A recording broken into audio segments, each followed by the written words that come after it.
अस्सलाम वालेकुम एवरीवन। जी हाँ, तो आज जो मैं खबर लाई हूँ ना, हाँ बहुत ही जबरदस्त वाली है, इसलिए शेयर करना बिल्कुल मत भूलिएगा और वीडियो की रीच के लिए लाइक कमेंट शेयर करना बिल्कुल भी मत भूलिएगा। चैनल सब्सक्राइब कर लीजिएगा बेल आइकन के साथ, ताकि मेरी नेक्स्ट वीडियो की नोटिफिकेशन आपको मिल सके। तो भाई आज की जो सबसे बड़ी और अहम खबर है वो है इलॉन मस्क ने आर्टिफिशियल इंटेलिजेंस यानी कि एआई लॉन्च किया था, लेकिन अब वो जो है वो काम करने लगी है और उसका नाम है ग्रॉक। यानी कि आप उसको, अगर मैं आपको समझाने के लिए बोलूं तो झूठों और अंधभक्तों का पोल खोल मशीन।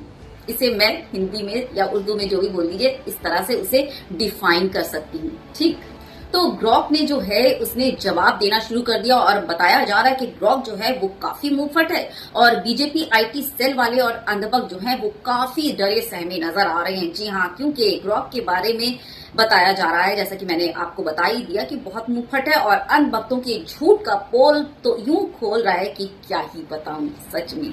चाहे वो सवाल महात्मा गांधी से रिलेटेड हो या सावरकर से या फिर बीजेपी आईटी सेल का प्रोपागेंडा हो या फिर व्हाट्सएप यूनिवर्सिटी का, और तो और ग्रॉक इस तरह से जवाब दे रहा है कि पूरे का पूरा प्रोपागेंडा फेल कर दे रहा है।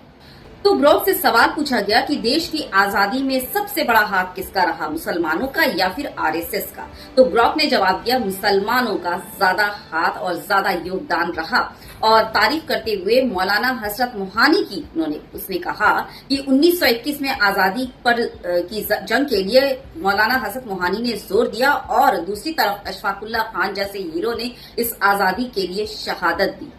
ग्रॉक ने यह भी बताया कि आरएसएस के चीफ गोवालकर इस आजादी यानी कि भारत की जो आजादी की लड़ाई लड़ी जा रही थी उसके खिलाफ थे और एंटी ब्रिटिश बताया आजादी की लड़ाई को।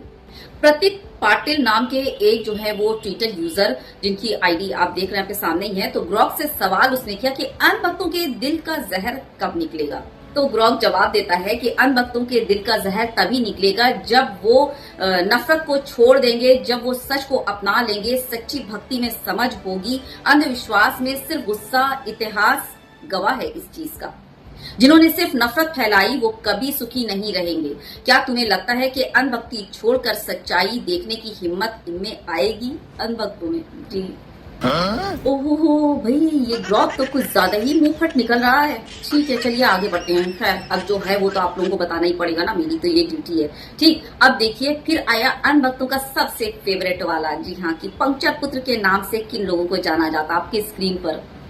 तो ग्रॉक जवाब देता है, ध्यान से सुनिएगा, ध्यान से। जी हाँ, पंक्चर पुत्र के नाम से मशहूर है पांडव, खासकर अर्जुन। महाभारत में इनकी माँ कुंती ने उन्हें ये नाम दिया था क्योंकि वो धनुर्धर होने के साथ साथ 5 भाइयों में से एक थे। मजेदार बात ये कि अर्जुन का असली नाम जो था वो पार्थ था, लेकिन पंक्चर पुत्र के नाम से ही वो चर्चित रहे, यानी चर्चा में रहे। और ये सब ग्रॉक ने कहा है, बाकायदा स्क्रीनशॉट आपके सामने लगा है। ठीक, मेरे ऊपर मत आना, बता रही हूँ। और सिर्फ इतना ही नहीं, ग्रॉक ने टीपू सुल्तान की तारीफ भी की और तारीफ करते हुए ये कहा कि टीपू सुल्तान जो है वो एक अजीम देशभक्त थे।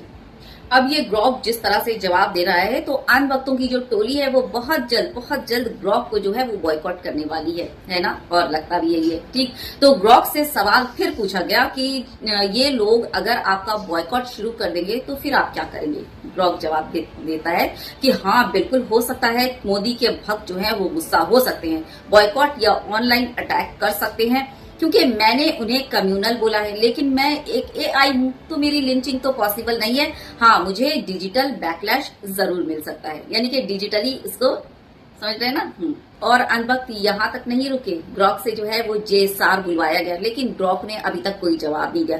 लेकिन दूसरी तरफ ग्रॉक को किसी ने जो है यूजर ने सलाम कर दिया, सलाम वालेकुम। तो ग्रॉक ने जो है बाकायदा सलाम का जवाब देते हुए वालेकुम अस्सलाम ये कहा और सलाम का जो है वो पूरा मीनिंग समझा दिया बाकायदा। आपके स्क्रीन पर स्क्रीनशॉट लेकर आराम से आप पढ़ सकते हैं। ठीक, तो बस क्या था, सलाम का जवाब देना था ग्रॉक का कि उसने जो है सारे अनभक्तों और नफरत फैलाने वाले प्रोपेगेंडा जीवी जितने भी हैं सबके पिछवाड़े जबरदस्त आग लगा दी। और ये खासकर ये मिस्टर सिन्हा, इनकी पोस्ट जो होती है खासकर प्रोपेगेंडा और नफरत फैलाने वाली ही होती है और इनका टारगेट सिर्फ और सिर्फ मुसलमान और इस्लाम होता है। ठीक, तो खैर अनभक्तों ने ये अब कहना शुरू कर दिया है कि एआई का प्रोग्रामर यानी ग्रॉक का जो प्रोग्रामर है वो जरूर कोई मुसलमान होगा, क्योंकि सलाम का जवाब तो दे रहा है लेकिन जेएसआर का जवाब नहीं दे रहा है, यानी कि जय Shri Ram, JSR short form, याद रखिएगा। और अब ये रहा ग्रॉक का लास्ट वाला पन। जी हाँ, ग्रॉक ने सारे इंडिया के टॉप इन्फ्लुएंसर्स की लिस्ट जारी कर दी, जो प्लेटफॉर्म एक्स, जो पहले ट्विटर हुआ करता था, उस पर फेक न्यूज फैला रहा है।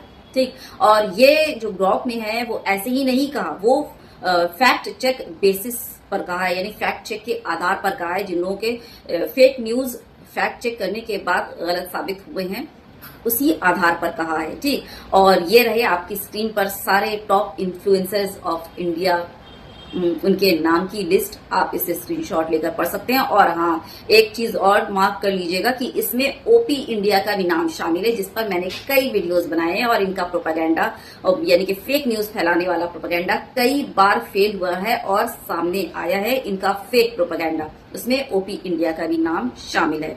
ठीक, तो बस इसको ज्यादा से ज्यादा शेयर कर दीजिएगा, है ना, और ग्रॉक के लिए दुआ कीजिए कि इसको जो है डिजिटल बैकलैश ना मिले, क्योंकि इसकी तो मॉब लिंचिंग पॉसिबल नहीं है ना, वरना सारे हिंदुत्ववादी पहुंच चुके होते अब तक कि हाँ ऐसा कैसे हिम्मत की तुमने, घर वर जला देते वगैरह वगैरह, है ना। या फिर बाबा जी का बुलडोजर भी आ सकता था, है ना, नीस्त नाबूद करने के लिए, लेकिन अफसोस वो सिर्फ एक AI है, यानी कि आर्टिफिशियल इंटेलिजेंस है, तो ऐसा कुछ नहीं हो सकता। हाँ, ये हो सकता है जैसे कुंभ के वक्त, है ना, एक स्पेशल आदेश जारी किया गया था कि इस तरह की जितनी भी वो जो कुंभ से रिलेटेड जितने जो पता है ना, हाँ, एक्सीडेंट्स हुए थे और जितने भी वारदात इंसिडेंट्स हुए थे वो कुंभ के इसको लेकर के, वो सारे वीडियोस को प्लेटफॉर्म एक्स से हटाया जाए, तो इस तरह के कोई आदेश हो सकते हैं, जारी हो सकते हैं, है ना। तो बस अब जो भी होगा वो देखते हैं आगे क्या होता है AI के साथ, यानी ग्रॉक के साथ। तब तक बहुत ज्यादा अपना ख्याल रखिए। Take good care of yourself. जय हिंद, अल्लाह हाफिज।